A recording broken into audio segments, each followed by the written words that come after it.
대낮에 서울 한복판 공원 둘레길에서 성폭행 사건이 일어났습니다. 30대 남성이 피해자를 금속재질 둔기로 폭행하고 범행을 저질렀습니다. 비명 소리를 들은 시민이 신고하면서 가해자는 현행범 체포됐고 피해자는 병원으로 옮겨졌지만 생명이 위독한 상태입니다. 민주당 이재명 대표가 백현동 아파트 개발 특혜 의혹과 관련해 검찰에 출석했습니다.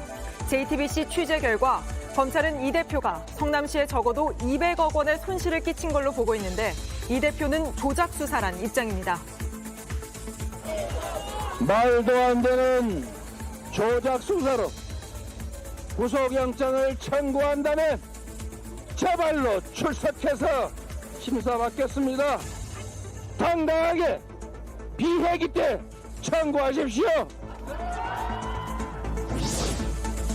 잼버리 집행위원장인 김관영 전북지사가 전북도의 책임은 제한적이라고 한 데 이어 오늘은 전북도에 대한 유언비어에 엄정 대응하겠다고 목소리를 높였습니다.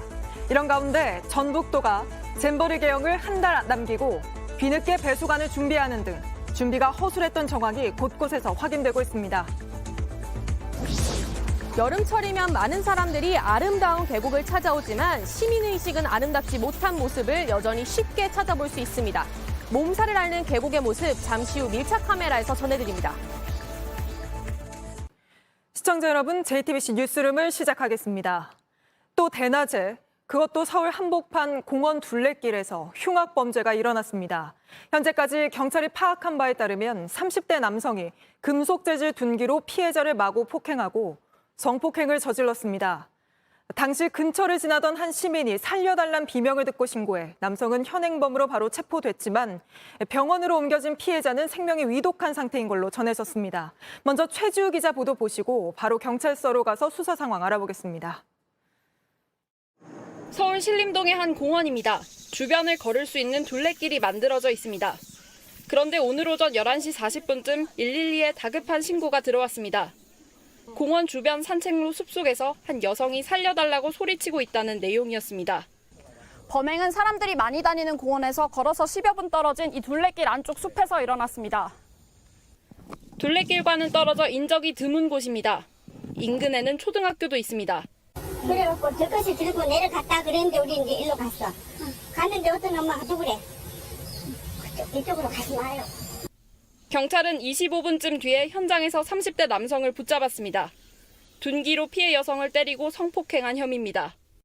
수갑차고 양반 다리 해갖고 오동코동하고 피는 서서 앉아있었으니까 모르겠고 한장밖에 생겼어.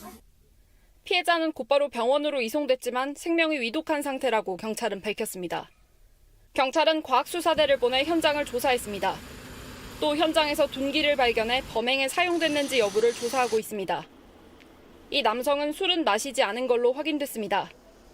마약 간이시약 검사도 했는데 음성이었고 전자발찌도 차지 않은 걸로 조사됐습니다. 경찰은 남성이 피해자와 알던 사이였는지 등을 조사하고 있습니다. JTBC 최지우입니다.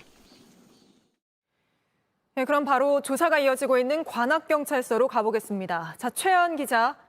무차별 흉기 난동 사건이 일어난 지 2주 만에 또 대낮에 이런 흉악 범죄가 일어났습니다.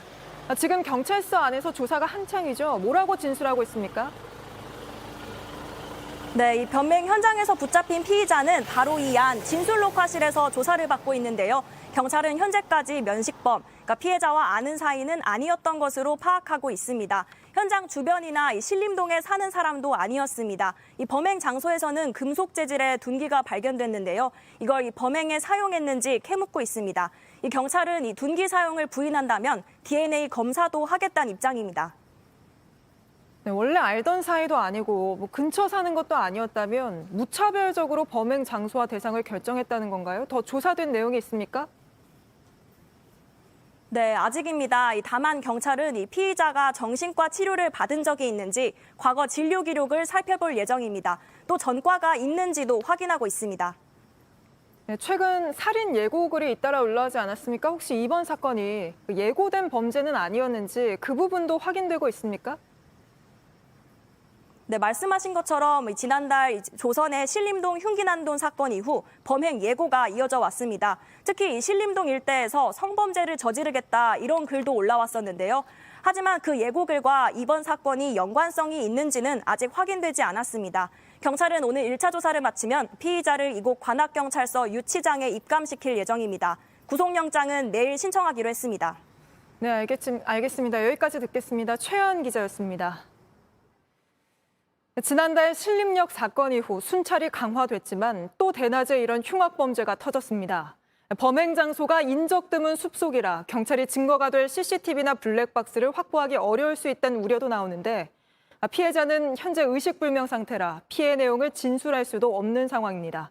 이 내용은 김한수 기자입니다. 사건 장소는 산 중턱 등산로 쪽입니다. 공원과 야산을 잇는 둘레길에서 약 100m 정도 떨어진 곳이라 인적이 드뭅니다. 주변을 지나던 시민이 비명소리를 듣고 신고한 뒤 경찰이 도착할 때까지 20분 넘게 걸렸습니다.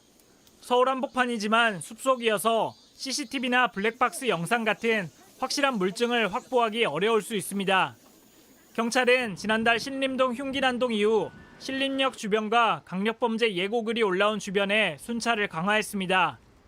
하지만 숲속까진 아직 못했습니다. 피해자는 당분간 진술이 어렵습니다. 경찰 관계자는 피해자가 응급치료 중이라 접근이 힘들다면서 어떤 곳이 얼마나 심각하게 다쳤는지 확인하러 들어가는 것조차도 어렵다고 말했습니다. 경찰은 피의자 진술을 최대한 받아내겠다고 설명했습니다. 이와 함께 피해자가 검색한 인터넷 기록도 확인하고 있습니다. JTBC 김한수입니다. 다음 소식입니다. 민주당 이재명 대표가 백현동 개발 특혜 의혹으로 4번째 검찰 조사를 받고 있습니다. JTBC 취재 결과 검찰은 이 대표가 성남시에 최소 200억 원의 손해를 끼친 걸로 보고 있습니다. 반면 이 대표는 한 푼도 사익을 추구하지 않았다. 검찰이 영장을 청구하면 재발로 나가 법원 심사를 받겠다는 입장입니다. 먼저 이 내용부터 박병현 기자가 보도합니다. 검찰은 이 대표가 성남시장 시절 성남도시개발공사를 배제하고 민간업자에게 이익을 몰아주며 시에 손실을 끼쳤다는 배임 혐의를 적용했습니다. 액수는 최소 200억 원으로 특정했습니다. 민간업자가 성남도시개발공사의 참여와 함께 용역비 200억 원을 제안했었는데도 이익을 포기한 걸로 본 겁니다. 이 대표는 그동안 공사가 반드시 참여할 의무가 없다고 주장해왔습니다. 그런데 2014년 2월 성남시 문건엔 개발을 하면 공영개발 방식으로 하겠다고 적혀 있습니다. 그런데 다음해 3월 이 계획이 뒤집힙니다. 성남시가 공영개발을 맡는 성남도시개발공사를 사업에서 빼고 민간업자가 단독으로 하도록 허가해줬습니다. 성남시가 받을 기부 체납도 건물 대신 땅으로 바뀌었고 민간 아파트 공급도 100%에서 10%로 확 줄었습니다. 검찰은 이 대표 등이 민간업자에게 편의를 봐준 걸로 보고 있습니다. 위임받은 권한은 오로지 국민을 위해서만 사용했고 단 한 푼의 사익도 취한 바가 없습니다. 공사가 개별 지분을 가졌을 경우까지 감안한다면 배임 규모는 더 늘어날 수 있습니다. JTBC 박병현입니다. 바로 서울중앙지검 연결해 보겠습니다. 자, 이서준 기자. 이재명 대표는 이번에도 진술서로 답변을 대신하고 있습니까? 조사는 어떻게 진행되고 있나요? 일단 검찰은 미리 준비한 300쪽의 질문지 순서대로 질문을 던졌습니다. 이 대표는 필요할 때는 적극적으로 자신의 입장을 설명하기도 했다고 했는데요. 일부 질문에는 미리 제출한 이 30쪽의 진술서로 가름하기도 했습니다. 네, 그럼 이번에도 조사가 여기서 더 길어지진 않을 것 같은데 언제 끝날 것 같습니까? 저희가 좀 취재를 해보니까 지금은 저녁 식사를 시작한 것으로 파악됩니다. 이 대표 동의가 필요한 심야 조사는 이뤄지지 않을 것으로 보이고요. 식사를 마치는 대로 조사를 마무리 짓고 또 이 대표의 조서 열람까지 마치면은 오늘의 조사는 끝이 날 것으로 보입니다. 네. 출석할 때 보니까 지지자들이 많이 모여 있던데 지금도 많이 모여들 있습니까? 어떻습니까? 네, 앞서 3번의 검찰 출석 때처럼 오늘도 지지자들과 또 반대하는 사람들이 이 검찰청 주변에서 집회를 열었습니다. 정진상 전 실장 등 이 대표 측근들의 변호인들도 보였는데요. 하지만 앞선 출석 때와 달리 현직 민주당 의원들의 모습은 보이지 않았습니다. 지금도 검찰청 밖에서는 지지자들과 또 반대하는 사람들이 서로의 구호를 확성기로 외치고 있습니다. 네, 그리고 이화영 전 부지사가 대북 송금 관련해서 이재명 대표에게 보고했었다고 진술해서 이 건도 조사할 거란 전망이 나오던데요. 어떻습니까? 네, 그렇습니다. 수원지검에서도 진행 중인 이 쌍방울 대북 송금 사건인데요. 이화영 전 부지사가 대북 송금 관련해서 이 대표에게 보고를 했다고 하면서 수사가 이 대표를 향해 가고 있는 것으로 전해집니다. 이 조사까지 마무리되고 나면 이 대표에 대한 구속영장 청구도 검토될 것으로 보입니다. 네, 알겠습니다. 이서준 기자가 전해드렸습니다. 이재명 대표는 백현동 부지용도 변경은 박근혜 정부 지시를 따른 거라고 주장하고 있습니다. 하지만 당시 박근혜 정부가 백현동 부지를 팔라고 하면서도 구체적인 용도 변경까지 지시한 건 아니었다는 지적이 나옵니다. 이 내용은 이희정 기자입니다. 이재명 대표는 본인이 작성한 입장문을 14분 동안 읽어내려가며 조작 수사라고 주장했습니다. 저를 희생 제물로 삼아서 정권의 무능함과 정치 실패를 감춰보겠다는 것 아니겠습니까? 이 대표는 백현동 개발에 따른 용도 변경은 박근혜 정부 지시를 따른 것일 뿐이라고 주장합니다. 실제 2014년 당시 박근혜 정부는 공공기관 이전 및 혁신도시 건설을 이유로 백현동 식품연구원 부지를 팔라고 지시했습니다. 성남시가 이 과정에서 민간업체에 사업권을 주고 아파트를 높게 지을 수 있도록 준주거지역으로 4단계 높여준 걸 두고 특혜 소지가 있다는 지적이 나왔습니다. 이에 대해 이 대표는 아파트 용지로 바꾸라는 정부 요구를 들어줄 유일한 방법은 준주거지 지정뿐이었다고 주장합니다. 하지만 당시 박근혜 정부가 성남시에 부지 매각 지침을 내리면서도 구체적인 용도 변경까지 지시한 건 아니었던 만큼 이 대표가 민간업체에 특혜를 몰아준 거라는 게 검찰 판단입니다. 이 대표는 국회 회기 중에 영장이 청구되더라도 불체포 특권을 포기하겠다는 입장을 재확인했습니다. 구속영장을 청구한다면 제발로 출석해서 심사받겠습니다. 저를 보호하기 위한 국회는 따로 열리지 않을 것입니다. JTBC 이희정입니다.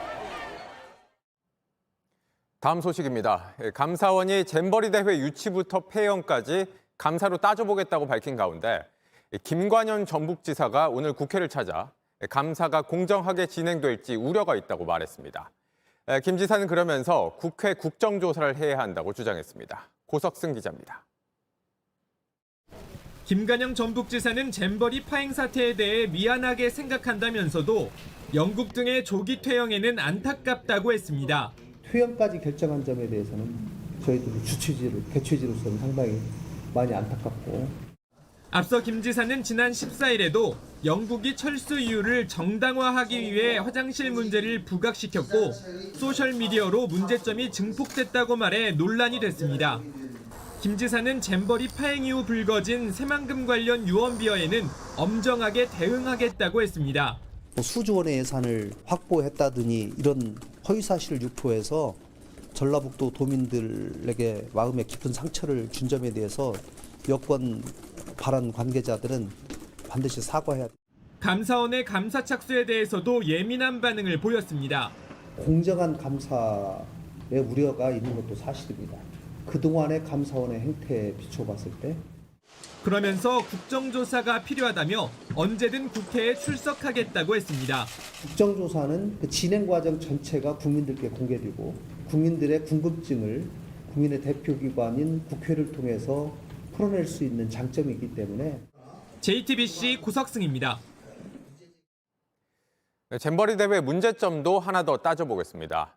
야영장 곳곳에 물이 고여서 참가자들이 불편을 겪었는데 이건 역시 준비가 부족했기 때문입니다.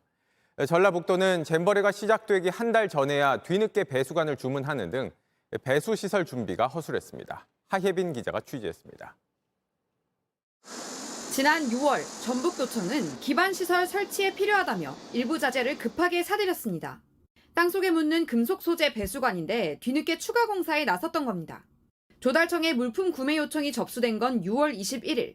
조직위는 2019년부터 상하수도와 주차장 등 기반시설 공사를 올해 5월까지 마치기로 했습니다. 3월 총리 주재 회의에서도 5월까지 완료하라고 했습니다. 그런데도 주요 기반시설 중 하나인 배수관 공사가 계획보다 한 달 가까이 지체된 겁니다. 전북도청은 주차장이 집중호우로 잠겨 보완 시공을 한 거라며 개형식 이전인 6월 말 공사를 마무리했다고 설명했습니다. 같은 걸 더 연장을 더 늘려서 묻은 거예요. 그냥 그 척하게 하고 관만 묻으면 되는 고난이 공사는 아니에요. 배수시설 준비가 부족했던 정황은 조직위 등 관계기관들이 함께 참여한 회의에서도 드러납니다. 지난해부터 배수 관련 회의만 모두 7번 열렸는데 그때마다 확실한 결론을 내지 못했습니다. 농어촌 공사와 전북도는 간이 펌프장 조성 등 대책을 놓고 서로 다른 의견을 내며 충돌했습니다. 결국 개형식 이전부터 침수 문제는 계속 제기됐지만 원론적인 논의만 오갔을 뿐 실질적인 방지책은 끝내 내놓지 못했습니다. JTBC 하혜빈입니다. 서희초등학교 교사의 사망 사건을 계기로 학생의 수업 방해나 학부모의 악성 민원에 교사들이 할 수 있는 게 없다는 목소리가 커졌습니다. 정부가 당장 다음 달부터 적용되는 대책을 내놨습니다. 교사들은 학생이 수업을 방해할 경우 휴대전화를 압수하거나 교실 밖으로 내보낼 수 있게 됩니다. 먼저 임예은 기자입니다. 지난해 한 학생이 휴대폰을 든 채 교단에 누워있는 영상이 유포됐습니다. 교사는 별다른 제지를 못했고 수업을 계속 이어갔습니다. 조례상 사생활의 자유를 침해하는 걸로 간주될 수 있었기 때문입니다. 하지만 앞으로는 달라집니다. 학생에게 2회 이상 주의를 주었음에도 계속해서 사용하는 경우에 교원은 물품을 분리 보관할 수 있습니다. 2달 전 한 초등학교 교사가 학생에게 폭행을 당했습니다. 전치 3주 진단을 받았는데 해당 교사는 할 수 있는 게 없었다고 했습니다. 소리를 지르는 것조차 정서적 학대다, 아동 학대다라고 해서 꾹 참고 맞기만 했다라는 말 들었는데 이 역시 바뀝니다. 학생을 붙잡는 등 물리적으로 제지할 수 있고 수업을 방해할 경우 교실 밖으로 내보내는 등 분리 조치를 할 수 있습니다. 상담 방식도 달라집니다. 최근 숨진 서희초 교사의 경우 학부모의 악성 민원에 시달렸습니다. 앞으로 교사는 학부모가 상담을 요청해도 근무 시간이나 업무 범위를 벗어난 거라면 거부할 수 있습니다. 또 학생의 과잉 행동이 문제가 된다고 판단되면 교사가 학부모에 학생에 대한 검사와 치료를 권고할 수 있도록 했습니다. 상대적으로 학생과 학부모가 위축될 수 있다는 우려에 교육부는 학교장에 이의를 제기할 수 있는 반론권을 보장할 거라고 했습니다. JTBC 임예은입니다. 보신 것처럼 교사들을 위한 제도적 보호막이 생긴 셈이지만 자칫 교실 안의 갈등을 부추길 수 있는 부분도 있다는 지적이 나옵니다. 학생을 교실 밖으로 내보낸 뒤에는 어떻게 할 건지, 어느 때 물리적으로 제지할 수 있는 건지 학생과 교사 모두를 위해 명확한 기준이 필요하다는 겁니다. 박소연 기자가 설명합니다. 앞으로 수업을 방해하는 학생은 교실 밖으로 내보낼 수 있습니다. 그러나 이 학생을 교실 밖 어디로 보낼지 또 누가 보호할 것인지 구체적인 방안은 고시 안에 담겨 있지 않습니다. 교육부는 이 장소를 학교가 알아서 정하라고 했고요. 전담을 할 교원도 충원하지 않을 계획이라고 했습니다. 이렇게 되면 학생도 제대로 보호받지 못하고 혼란이 생길 수밖에 없습니다. 교원단체는 분리할 장소에 대한 예산이 지원되어야 하고 분리 학생의 지도를 학교장 책무로 명시해달라고 요구하고 있습니다. 또 분리된 학생의 학습권을 어떻게 지켜줄 것인지 이에 대한 대책도 반드시 마련되어야 합니다. 또 이번 고시안은 훈육이 가능하도록 범위도 정해졌는데요. 모호한 표현이 많습니다. 우선 학생이 바람직한 행동 변화를 위해 노력하도록 훈육한다. 이 조건부터가 명확하지 않습니다. 이어 특정 과업과 행위를 지시할 수 있다고 했는데 이게 뭔지 교육부가 제시한 사례가 있는데 들어보시죠. 수업 중에 엎드려서 자는 학생이 있습니다. 그럴 경우에 바른 수업 자세에는 엎드려서 자는 게 아니고 어떤 예를 들면서 설명을 할 수가 있습니다. 이런 방식으로 이렇게밖에 설명하지 못하다 보니 교사와 학부모, 학생 간 다툼의 소지가 있을 수 있다는 게 현장의 목소리입니다. 다만 분명한 건 체벌이나 두발, 복장 검사, 벌 청소는 학생의 인권을 침해하는 행위이므로 앞으로도 해서는 안 됩니다. JTBC 박소연입니다. 국방부는 고 최상병 사건 보고서를 함부로 경찰에 넘겼다며 박정훈 전 수사단장을 수사 중입니다. 처음엔 집단 항명 수괴, 다시 말해 주동자로 지목했는데 정작 누구랑 집단으로 모의했는지는 제대로 밝히지 못한 걸로 JTBC 취재 결과 드러났습니다. 처음부터 무거운 혐의를 적용해놓고 수사를 시작한 거 아니냐는 지적이 나옵니다. 김재현 기자입니다. 국방부 검찰단은 지난 2일 박정훈 전 해병대 수사단장을 집단 항명 수괴 혐의로 입건했습니다. 그런데 집단으로 항명했다는 혐의를 적용하며 정작 공모자들이 누구인지 특정하지 않은 사실이 JTBC 취재 결과 확인됐습니다. 박정훈 전 단장만 집단 항명 수괴, 즉 주동자로 입건했고 성명 불상으로 적은 다른 공모자들은 입건하지 않았습니다. 군형법상 집단 항명 수괴죄 형량은 3년 이상의 징역으로 항명보다 죄가 더 무겁습니다. 이 때문에 군 검찰이 제대로 파악하지 않고 혐의부터 먼저 적용한 게 아니냐는 지적이 나옵니다. 국방부 관계자는 여러 정황상 해병대 사령관이 경찰에 조사 결과를 넘긴 건 수사단장 혼자만의 생각이 아닌 것 같다고 했기 때문이라고 해명했습니다. 결국 군 검찰은 박 전 단장 단독 행동으로 보고 집단 항명 혐의를 항명으로 조정했습니다. 그 수사단 전체가 뭔가 항명을 했다는 혐의가 뭔가 확실한 상태에서 집단 항명 수괴로 입건하는 게 맞는 것 같거든요. 최대한 강하게 처벌하기 위해서 죄를 정해놓고 처벌하려고 했다고밖에는 생각이 안 드는 거죠. 한편 해병대 사령부는 수사 기록을 공개해달라는 최상병 유족의 요청에 대해 혐의가 적시된 당사자들의 권리를 침해한다며 거부했습니다. JTBC 김재현입니다. 이동관 방송통신위원장 후보자의 청문회를 하루 앞두고 벌써부터 여야 공방이 치열합니다. 오늘 열린 국회 정보위에서 야당이 이른바 언론 장악 문건을 따져 물었는데 내일 열릴 청문회에서도 여러 의혹을 둘러싸고 여야가 강하게 부딪힐 걸로 보입니다. 노진호 기자입니다. 국회 정보위원회에서 야당은 이른바 이동관 문건에 대해 따져 물었습니다.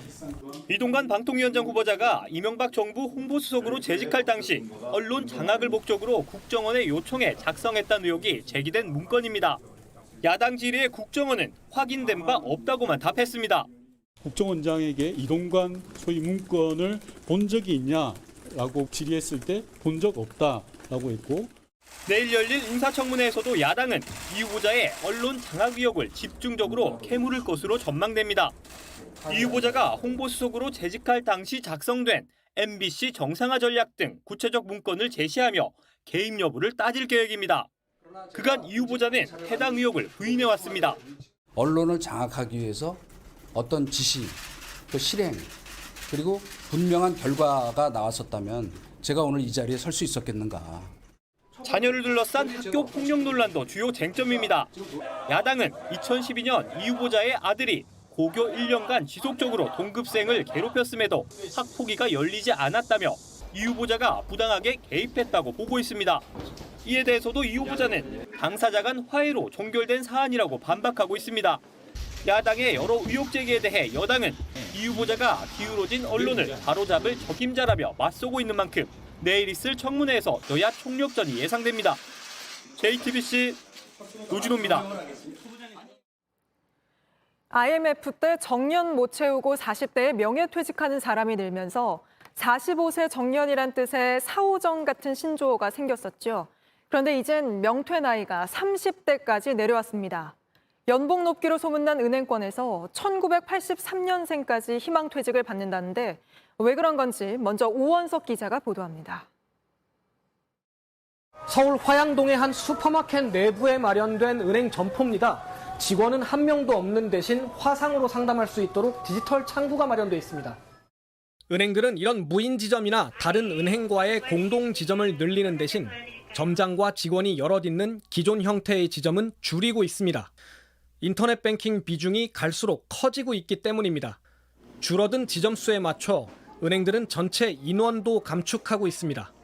이렇다 보니 희망퇴직을 받는 연령대는 점점 낮아지고 있습니다. 신한은행은 내일부터 하반기 희망퇴직을 받는데 연령 하한선은 1983년생까지입니다. 생일이 지나지 않았다면 만 39살에 퇴직하는 겁니다. 빨리 퇴직해서 인생 2막을 준비하려는 직원들이 있어 연령을 낮췄다는 게 은행 측 설명입니다. 희망퇴직을 원하는 직원들의 니즈를 반영하고 인력 구조 개선을 통한 신규 채용 확대를 위해 대상 범위를 넓혔습니다. 희망퇴직을 늘리는 건 다른 은행도 마찬가지입니다. 올해 상반기에만 5대 시중은행에서 희망퇴직으로 2,200명이 나갔습니다. 이런 추세엔 은행이 역대급 실적을 기록하면서 퇴직금이 두둑해진 영향도 큽니다. 지난해 5대 시중은행의 1인당 평균 퇴직금은 5억 4천만 원으로 1년 전보다 3천만 원 늘었습니다. JTBC 오원석입니다. 이렇게 젊은 직원을 대상으로 한 희망퇴직은 IT나 유통 같은 산업계에서도 퍼지고 있습니다. 하지만 은행권과 달리 대다수 노동자들은 적절한 보상도 받지 못한 채 떠밀리듯 나가야 한다고 토로합니다. 이어서 공다솜 기자가 보도합니다. 점심시간 카카오 계열사 직원들이 모였습니다. 지난 6월부터 본격적으로 시작된 희망퇴직에 반대하기 위해서입니다. 경영 실패 책임 떠넘기지 말고 고용 안전 책임져라. 일부 카카오 계열사들은 직급을 가리지 않고 전 직원을 대상으로 희망퇴직을 공지했습니다. 희망퇴직을 받는 것뿐 아니라 일방적인 권고사직을 할 수 있다고도 했습니다. 희망퇴직은 신청하지 않으면 그만입니다. 하지만 회사는 구조조정 규모에 따라 공고사직을 시행할 수 있다고 예고하였습니다. 여전히 고용 불안을 느끼며 근무를 해야 하는 상황입니다. 유통업계에서도 실적 부진을 이유로 대대적인 희망퇴직을 받는 곳들이 있습니다. 올해는 전 직원 대상으로 직급하고 상관없이 30대 초반부터 거의 50대까지 다 대상이죠. 전체적인 직원이 다 대상이라는 게 제일 문제죠.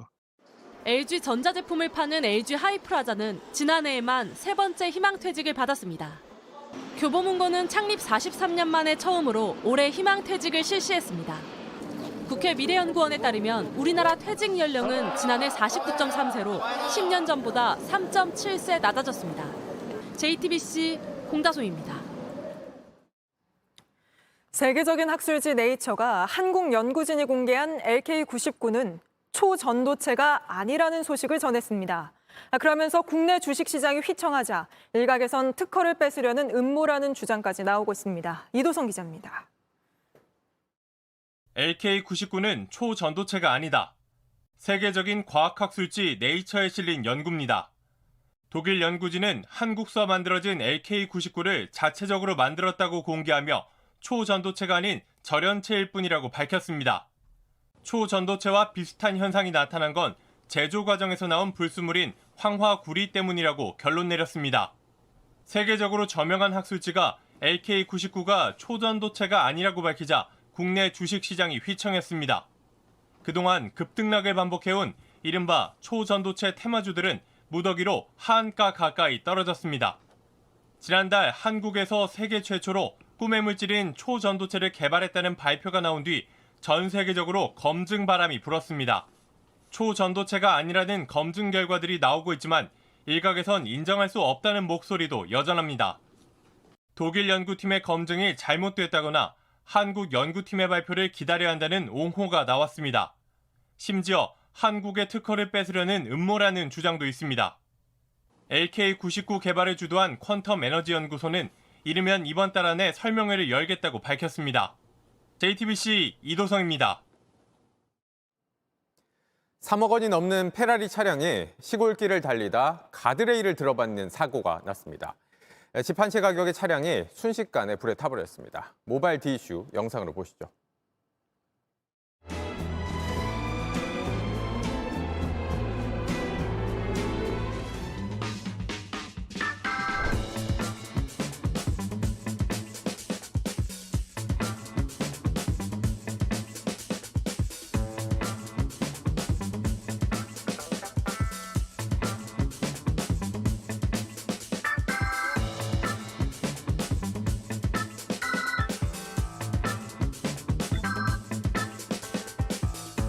하염에 타고 있었죠. 저희가 도착했을 때는 완전 전소됐어요.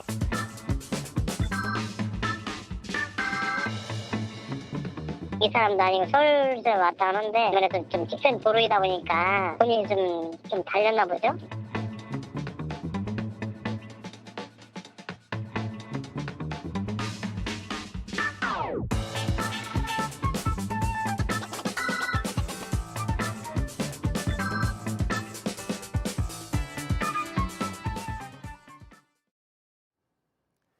다음 이슈는 추억의 포스터부터 보시죠. 딸이건 아들이건 둘만 낳자. 그 이상은 안 된다. 이렇게 캠페인 벌일 때가 있었습니다. 물론 지금은 정반대죠. 둘만이라도 낳아달라는 상황입니다. 어제 정부가 앞으로는 아이 둘도 다자녀로 보겠다. 그동안 3자녀 가정에 주던 혜택, 둘만 낳아도 주겠다고 대책 내놨는데 격세지감이죠. 출산율 통계 나올 때마다 최저 기록 갱신은 당연한 얘기입니다. 지난해 0.78명, 세계 꼴찌 수준이니까 2명 낳았다면 다자녀가 맞아 보이기도 합니다. 그런데 이렇게 발등에 불 떨어졌다며 정부가 대책 쏟아내지만 또 한편에선 이러니 아이를 안 낳지 싶은 상황이 여전합니다.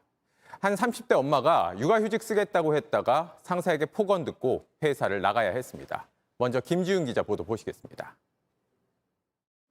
33살 김모 씨는 경북 경영자총협회의 고용복지센터에서 5년 넘게 일했습니다. 올해 2월 아이를 낳았습니다. 출산 휴가가 끝나면 복귀하려 했지만 마음이 바뀌었습니다. 아이 때문에 복직이 힘들다고 하자 담당 팀장은 이해할 수 없다고 했습니다. 생각보다 애가 너무 작아서 어머니는 너무 소통시고 너무 회사 입장에서 생각 안 해서 상관밖에 안 되는 거거든요, 지금. 그리고 폭언을 했습니다. 지금은 진짜 양아치밖에 안 되는 거예요. 이건 그냥 죽어도 진짜 양아치다 이렇게. 복직 여부는 규정상 30일 전에 말해야 하는데 20일 전이라며 꼬투리를 잡았습니다. 육아휴직을 쓰겠다고 하자 회사와 상의해보겠다고 했지만 며칠이 지나도 답이 없었습니다. 결국 팀장 상사인 국장에게 전화를 걸었습니다. 도저히 그만 팀장이 나한테 아침에 그렇게 해야 되는데. 김 씨가 꺼내지도 않은 퇴직 이야기를 들은 겁니다. 경총은 김 씨의 육아휴직 신청을 한 달쯤 미뤘습니다. 김 씨는 결국 사직서에 서명했습니다.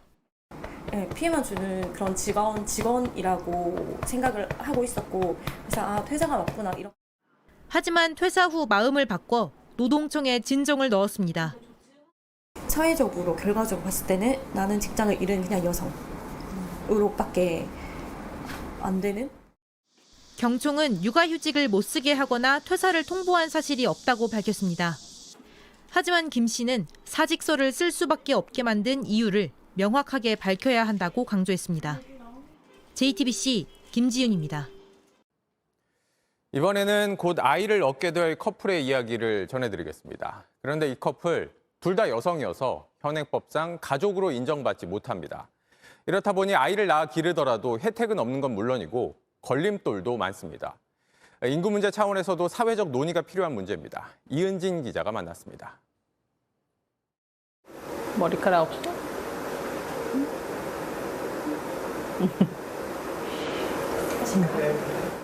안녕하세요. 한국 국적 유부녀 레즈비언 김규진이라고 하고요. 이제 임신 8개월쯤 돼서 이제 다음 달이면은 출산을 하게 됩니다. 네, 저는 김규진 와이프 김세연입니다. 이 30대 여성 둘은 부부입니다. 남성과 여성, 일반적으로 생각하는 부부는 아니지만 분명히 부부입니다. 4년 전 미국에서 정식으로 결혼했습니다. 구청에 가서 혼인신고를 했을 때 그 구청 직원이 뭐 접수도 곤란해 한다든지. 하지만 한국에선 법적으로 부부가 아닙니다. 부부면서도 남남인 이 둘, 다음 달이면 아이가 생깁니다. 또 미국에서 레즈비언 부부와 아이로 구성된 그런 다양한 가족들을 보면서 우리도 아이를 가질 수 있지 않을까? 아이가 가지고 싶었던 부부는 지난해 12월 유럽 한 나라에서 시험관 시술을 받았습니다. 얼굴도 모르고 이름도 모르는 남성 정자를 기증받았습니다. 어쩔 수 없이 남들과 다른 시작을 할 아이, 용기가 필요했습니다. 수술 때 사인을 해줄 수도 없고 그래서 법 앞 소수자라는 걸 그냥 정말 사실이구나라고 생각하게 되는 순간들이 오는. 다음 달이면 아이는 태어납니다. 그냥 평범하게 살아도 행복할 수 있는 세상? 너무 과잉 경쟁하고 이렇지 않은 세상? 아이가 그저 평범하고 밝은 삶을 누리는 게 유일한 바람입니다. 하지만 쉽지 않습니다. 혼인신고가 안 되니 법적으로는 미혼모, 주거 돌봄 복지 혜택에서 후순위일 수밖에 없습니다. 혹시 있다면 꼭 연락 주세요. 저희 프렌들리한 어린이집 리스트라도 만들게. 혐오 차별과도 싸워야 합니다. 다만 두 엄마는 얼마든지 준비가 돼 있습니다. 아기가 잘 자랄 수 있도록 다들 긍정적인 변화 만들어 주실 거라고 저는 믿습니다. 아이를 위해서입니다. JTBC 이은진입니다.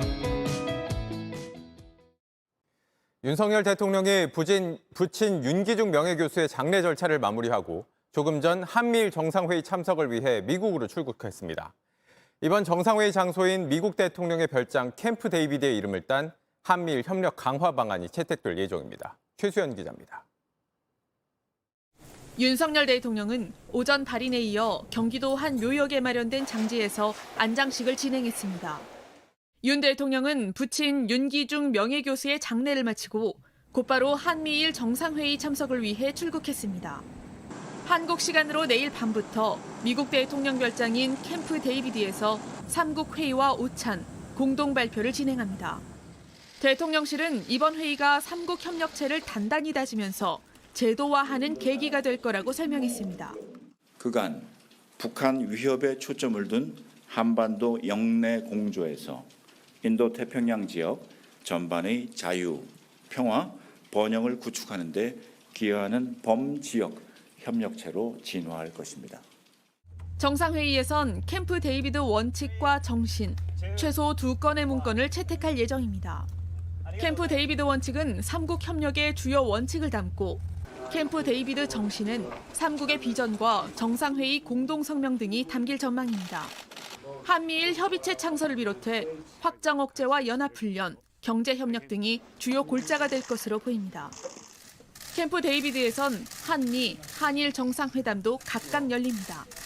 대통령실 고위 관계자는 의제로 중국 투자 규제나 후쿠시마 오염수 문제는 거론되지 않을 것이라고 강조했습니다.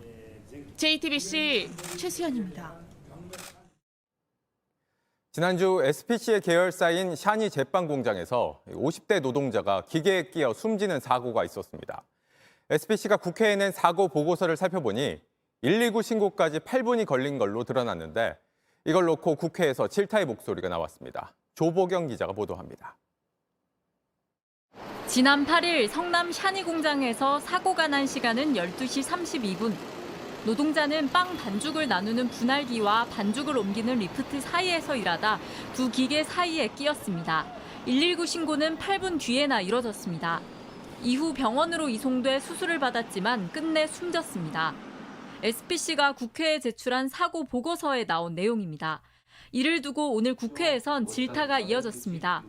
회사 규칙상 공장 안에선 노동자가 휴대전화를 소지할 수 없어 신고가 늦은 게 아니냐는 지적입니다. 조금 더 일찍 구조대원들이 도착을 했다면 휴대폰 신고 말고 비상 상황일 때 바로 119로 연결이 되든 아니면 관리자 연결해서 저 벨이 울리면 바로 119로. 지난해 SPC 계열의 제빵 공장에서 노동자가 기계에 끼어 숨지는 사고가 발생했는데 당시에도 119 신고까지 10분이나 걸렸습니다. 이에 SPC 측은 사고가 나면 곧바로 신고하고 있고 119가 오기 전 현장에서 즉시 안전조치를 취했다는 입장입니다. 하지만 정부는 이번 사고를 계기로 비상벨 시스템을 검토하겠다고 했습니다. 위험할 때 이 부분이 119랑 또는 책임자랑 연결이 될 수 있는 그러한 긴급 조치를 한 시스템을 구축할 수 있을 것 같아요. 사고가 난 리프트에는 안전 센서가 없었던 것도 도마 위에 올랐습니다. SPC 측은 안전 센서 설치가 제외되는 기계였다고 했지만 정부는 앞으로 규정을 강화하겠다고 했습니다. JTBC 조보경입니다. 하와이 마우이 섬 산불 사망자가 100명을 넘어섰는데 앞으로 사망자 규모가 2~3배 수준으로 늘어날 수 있다는 우려도 나옵니다. 전기가 끊겨 고립돼 있던 한 주택에서 생존자 60명이 발견되기도 했습니다. 홍지은 특파원입니다. 산불이 시작된 지 8일째, 마우이섬 산불은 현재 진행형입니다. 희생자는 점점 늘어 100명을 훌쩍 넘겼습니다. 안타까운 사연은 잇따르고 있습니다. 불길을 피해 차를 타고 탈출하려던 일가족 4명은 차 안에서 시신으로 발견됐습니다. Sadly, the confirmation that his, mother-in-law and father-in-law and his sister-in-law and her son were lost due to the fires. I have another cousin that remains missing right now. 주민들을 대피시키고 사라진 60대 남성은 발견 당시 반려견을 몸으로 덮고 있던 걸로 전해졌습니다. 당국이 신원을 공개한 2명 가운데 1명은 79살 버디 My papa was older, but for him to be taken from us that way. I think that's what's the hardest to come to terms with. 잔톡이 살던 30여 세대 규모의 노인 주거단지 주민 대부분 아직 생사조차 확인되지 않고 있습니다. 이런 가운데 마우이 카운티 측은 전기가 끊겨버린 서부의 한 주택에서 생존자 60명을 구조했다고 밝혀 희망의 불씨를 살리기도 했습니다. 참사에도 선거운동을 벌여 비난을 받아온 조 바이든 미국 대통령은 현지 시간 21일 현장을 방문할 예정입니다. 로스앤젤레스에서 JTBC 홍지은입니다. 경남 창원에선 길을 걷던 여성이 처음 보는 남성으로부터 폭행 위협을 당하는 일도 있었습니다. 이 여성은 시내버스 기사의 도움으로 위기에서 벗어났습니다. 배승주 기자입니다. 한 여성이 신호 대기하는 택시를 두드리며 뭔가 얘기합니다. 곧 포기하고 다가오는 버스로 뛰어옵니다. 그리고 다급하게 문을 두드립니다.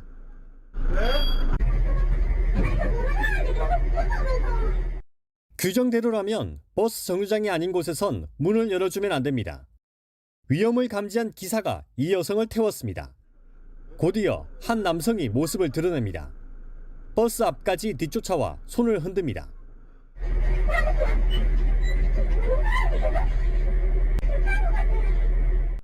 버스는 출발했고 남성은 더 이상 쫓아올 수 없었습니다. 좌석에 앉은 이 여성, 안도합니다.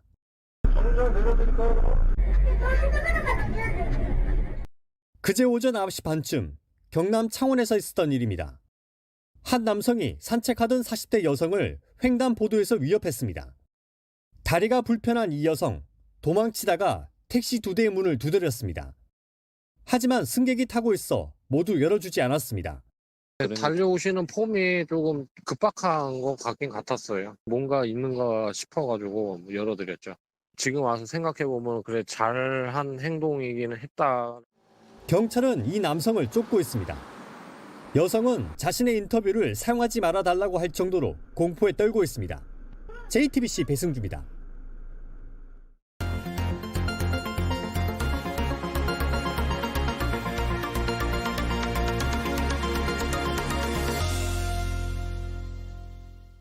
휴가철 많은 사람들이 찾는 계곡이 고기 굽는 냄새와 쓰레기로 몸살을 앓고 있습니다. 하지 말라고 계도도 하고 출입을 막기도 하지만 달라지지 않습니다. 밀착 카메라 이희령 기자가 현장을 가봤습니다. 숲이 울창하게 우거진 이곳은 덕동 생태숲입니다. 지금이 휴가철 막바지라서 많은 사람이 찾아왔는데요. 그런데 이 생태숲이라는 이름과 맞지 않게 입구에서부터 고기 냄새가 심하게 나고 있습니다. 어떻게 된 상황인지 직접 안으로 들어가서 살펴보겠습니다. 한쪽에서 삼겹살을 굽습니다. 프라이팬에는 기름이 가득합니다. 다른 분은 다 고먹는데 조심할게요. 본 거니까 맞아 굽고. 계곡 곳곳에는 산불을 조심하라는 현수막이 붙어 있습니다. 그런데 돌아다니다 보면 이렇게 휴대용 가스레인지를 가지고 와서 불을 쓰고 음식을 해먹는 사람들을 쉽게 볼 수 있습니다. 취재진이 다가가자 라면 국물을 급히 쓰레기 봉투에 넣습니다. 현수막이라든지 이런 거 설치된 거는 못 들어봤어요. 금지 사항이 여기저기 붙어 있어 모를 수가 없습니다. 도리어 화를 내기도 합니다. 지금 잘 노는데 와가지고 뭐하는 거지 지금. 이런 거 단속하면서 우리 국민이 어떻게 살아 좀 먹고 살게 냅둬야지. 아예 식탁에 파라솔까지 세워두고 술판을 벌입니다. 기름 묻은 철판에 세제를 붓더니 설거지도 합니다. 물 오염되잖아요. 오염이야 되겠지. 물 부으면 몰라 이렇게 맑은 물이 어딨어. 물 봐봐 깨끗하잖아. 상관없어요. 물은 말 들어. 대놓고 담배 피우는 건 흔합니다. 아이들에게 성숙한 국민의식을 보여주시기 바랍니다. 사람들이 물놀이를 하고 있는 계곡 입구 한쪽을 보면요. 종량제 봉투가 가득 쌓여 있습니다. 봉투를 한번 살펴보겠습니다. 봉투 표면에는 재활용품 같은 경우에는 종류별로 분리해서 다른 봉투에 배출하라고 돼 있는데요. 실상은 그렇지 않습니다. 페트병 그리고 먹다 남은 음식물 쓰레기가 그대로 버려져 있어서 악취가 심하게 나고 있습니다. 구더기 때도 생겼습니다. 라면 끓이고 막 찌개 끓여 해먹고 남은 거 그냥 막 놔둬서 지금 개판이요. 계곡에서 때를 밀고 머리를 감습니다. 2년 전 밀착 카메라가 찾아갔던 곳입니다. 보도 이후 이곳엔 자연 휴식연제가 적용됐습니다. 하지만 여전히 몰래 찾아오는 사람들이 많습니다. 예외를 자꾸 두다 보면 자꾸 들어가셔가지고 7분이면 돼요. 알고 오셨어요? 간판 안 와요, 안 와. 취사 도구와 식재료도 보입니다. 뒤늦게 나타나더니 발뺌을 합니다. 분명 계곡 출입은 막혀 있습니다. 안내 문구 써 있는 거 봤을 거 아니야. 해제가 언제까지라고 안 적혀져 있어가지고. 하지만 사용한 기저귀와 낚싯대, 생고기까지 온갖 쓰레기가 넘쳐납니다. 비양심적인 행동들이 하나둘 모여 결국 모두가 계곡을 즐기지 못하게 됐습니다. 남들도 다 하던데라는 말은 핑계가 될 수 없습니다. 밀착 카메라 이희령입니다. 김민재를 뮌헨으로 이끌고 격하게 환영했던 투헬 감독이 이번엔 극찬을 쏟아냈습니다. 김민재는 친절하고 겸손하고 집중력이 뛰어나다며 사랑한다는 고백까지 했는데요. 패스가 지나치게 화려하지 않고 너무 튀지도 느리지도 세지도 않다면서 수비는 용감하고 빠르다고 한껏 치켜세웠습니다. 그러면서 자신과 함께했던 2명의 한국 선수 부자철과 박주호를 떠올리곤 정확히 똑같다고 덧붙였습니다. 김민재 선수 시즌을 마칠 땐 이보다 더한 칭찬 받을 수 있으면 좋겠네요.